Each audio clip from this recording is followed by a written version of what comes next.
पूर्वाध 177। श्री प्रभु को रुचिकर भोजन समर्पित। दूसरे दिन सर्वज्ञ श्री चक्रधर स्वामी ने बाईसा से कहा, माता, श्री गोविंद प्रभु को अपने हाथों से विविध पदार्थ बनाकर भोजन से में भेंट करो। श्री प्रभु को उड़द के भल्ले और मीठी आम्बिल अर्थात मीठी कड़ी बहुत अच्छी लगती है। उस दिन बाईसा ने ऐसा ही रुचिकर भोजन तैयार किया और वहीं दोपहर को भेंट किया। श्री प्रभु के सम्मुख एक बड़े थाल में बाईसा ने एक घी की कटोरी, आम्बिल की कटोरी, भल्ले, चपाती, चावल आदि पदार्थ तैयार करके रखे।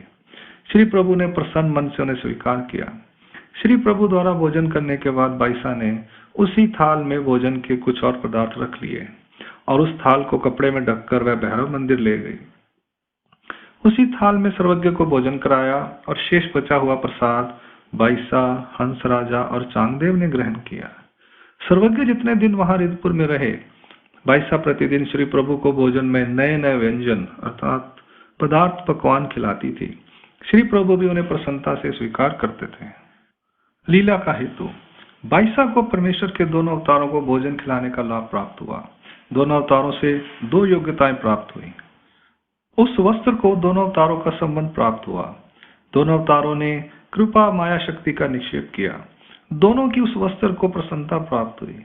उस विशेष प्रकार के किए गए पूजा अवसर के समय परमेश्वर की प्रसन्नता का उल्लास भी अधिक था। उस वस्त्र को परमेश्वर अवतारों का संबंध भी संपूर्ण रूप से प्राप्त हुआ।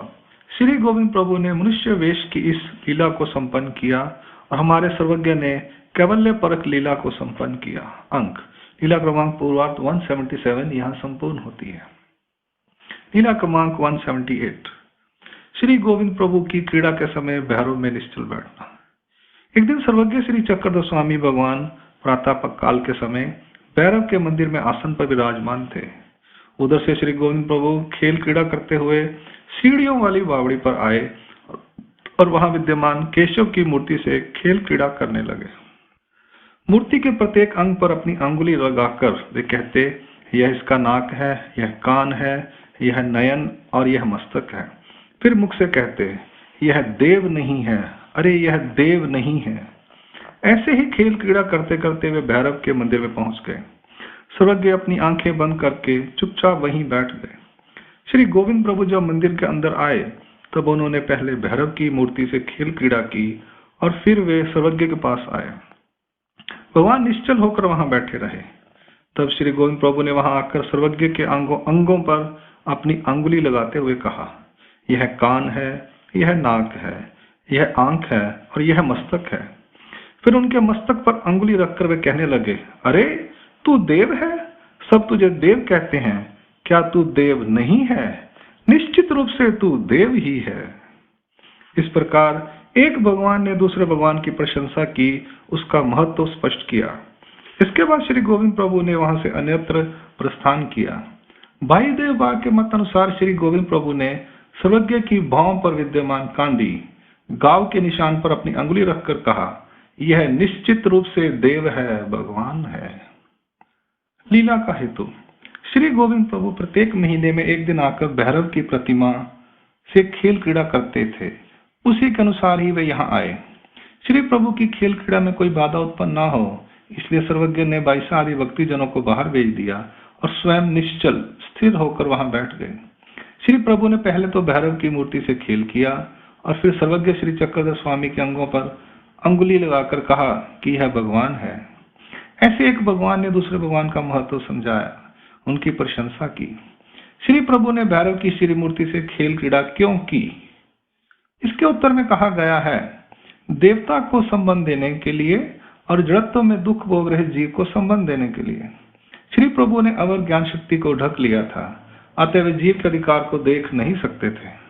इसके उत्तर में कहा गया है कि पर शक्ति स्वीकार करने के कारण उन्हें जीव के कर्मों के दर्शन नहीं होते, पर उनका स्वरूप तो ज्ञानमय है, वह देख सकता है।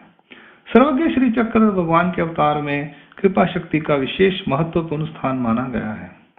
श्री प्रभु के स्पर्श से जड़ और चेतन दोनों का संबंध होता है, तो सर्वज्ञ के शरीर को स्पर्श करने से श्री प्रभु का संबंध तो उन्हें हुआ, पर उसमें शक्ति का संचार नहीं हो सकता।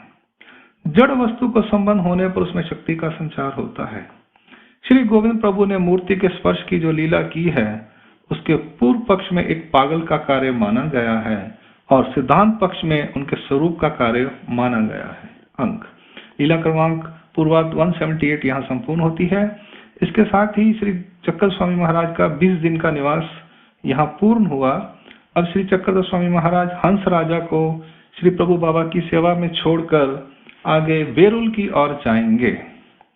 तो लीला क्रमांक 179 से 189 ये मार्ग की लीलाएं हैं। यहाँ से भगवान श्री चक्रधर स्वामी बेलोरा, सिराला, टाकरखेड़ा, अष्टी, आठोड़ा, मंगरूल पीर, सिंदूरजनी, फुलंबरी, गदाना होते हुए डोडविहीरा, फुलंबरी, गदाना होते हुए एलोरा में जाएंगे। वेरुल की गुफाओं में महाराज निवास करेंगे।